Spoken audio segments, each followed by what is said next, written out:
បាទសួស្តីតោះបងណាចង់បានប្រភេទToyota Prius 011 option 3ក្នុងសមកគ្រឿងនេះតម្លៃគិតជូនពុកម៉ែបងប្អូនដល់60ជាងអានេះក្នុងពណ៌ស011 option 3ពណ៌ខ្មៅក្នុងសស្អាតដែរនេះត្រង់ធំក្នុងវាសចង់ទិញដាច់លួសុតបងប្អូនអាចតាក់ទងមកបានទាំងអស់នេះជាប្រភេទ011ហើយតនីឡានថ្មីជូនប្លុកកលៀតអីថ្មីឡើយនេះមុខក្រោយតនីជូនអត់បុកអត់ប៉េះជូនពុកម៉ែបងប្អូនអរគ្នាអានេះខាងក្នុងវាអានេះ011 option 3ក្នុងសបងត្រូវការឡានស្អាតអត់ឆេះអត់បុកអត់កាត់តអាចមកហៅបានអានេះ option 3ឡើងមានអីក៏អីនេះ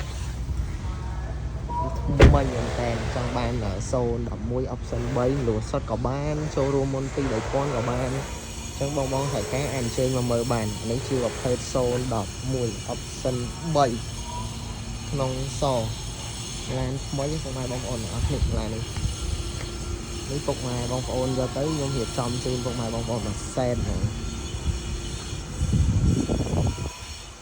ចឹងបងត្រូវការ011 option 3មកមើលមកគ្រឿងនេះបានពណ៌ខ្មៅមានស្តុកអីក្នុងសអរគុណច្រើនពុកម៉ែបងប្អូនត្រូវការអាចតាក់ទងមក